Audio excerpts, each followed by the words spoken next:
पाहूयात पुढची बातमी। नांदेड जिल्ह्याला राज्यात सर्वाधिक 813 कोटी रुपयांचा पीक विमा मंजूर झाला। पीक कापणी प्रयोग करताना जिल्हाधिकाऱ्यांनी योग्य नियोजन केल्यामुळे विम्याची ही रक्कम मिळू शकली आहे। त्यामुळे राज्यभरात सध्या नांदेड पॅटर्नची जोरदार चर्चा सुरू आहे। पाहूयात। राज्यभरामध्ये सध्या नांदेडची जोरदार चर्चा होतीये। कारण आहे नांदेडमध्ये जिल्हाधिकाऱ्यांनी राबवलेला पीक विम्याचा नांदेड पॅटर्न।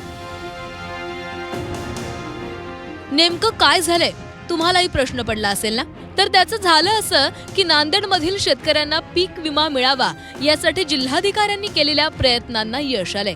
नांदेड जिल्ह्याला राज्यात सर्वाधिक 813 कोटींचा विमा मंजूर झालाय। पीक कापणी प्रयोगावेळी केलेल्या अचूक नियोजनामुळे नांदेड जिल्ह्याला राज्यासाठी मिळालेल्या एकूण 1200 कोटीपैकी तब्बल 813 कोटी रुपये पीक विमा मंजूर झालाय।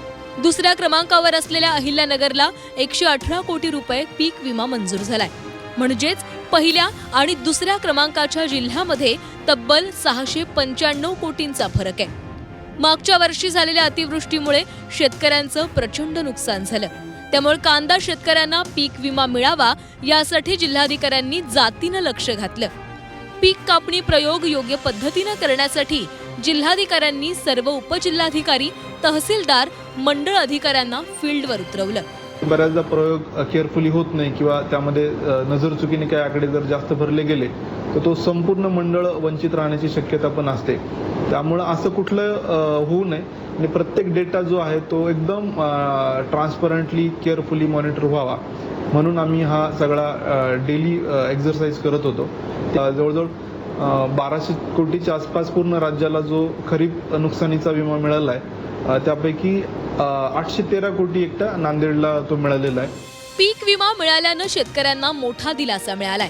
पीक कापणी प्रयोगावेळी अधिकाऱ्यांनी स्वतः हजर होऊन पारदर्शक पद्धतीनं प्रक्रिया पार पाडल्यास कंपनीच्या अधिकाऱ्यांना त्यामध्ये गडबड करता येणार नाही।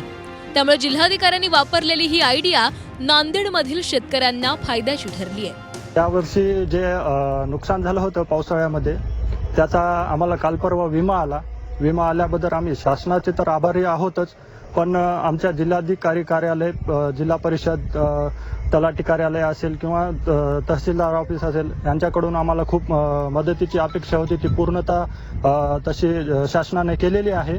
या ठिकाणी आम्हाला जवळपास आजपर्यंत जेवढा विमा यायचा त्याच्या भरमसाठ आलेला आहे। शासनाने यावर्षी जो पीक विमा जाहीर केला होता काढणी पीक प्रयोग आधारित, त्या आधारामुळे आज आमच्या पूर्ण नांदेड जिल्ह्यामध्ये अर्धापूर तालुक्यामध्ये दाभड मंडळामध्ये 23,000 रुपये हेक्टरी विमा मंजूर झाला, शेतकऱ्यांना मिळाला 2 दिवसापूर्वी। शेतकरी वर्ग पूर्ण खुश आहे। पीक विम्यासाठी पूर्वी 5 ट्रिगर पद्धत वापरली जायची, मात्र आता ती रद्द करून आता केवळ पीक कापणी प्रयोगावर पीक विमा ठरवला जाणार आहे। पीक कापणी प्रयोग योग्य पद्धतीनं केल्यास काय होऊ शकतं हे नांदेडला मिळालेल्या पीक विम्याच्या रकमेमधून कळतंय। त्यामुळे नांदेड राज्यामध्ये सध्या चर्चेचा विषय बनलाय। सतीश मोहिते, झी 24 तास, नांदेड।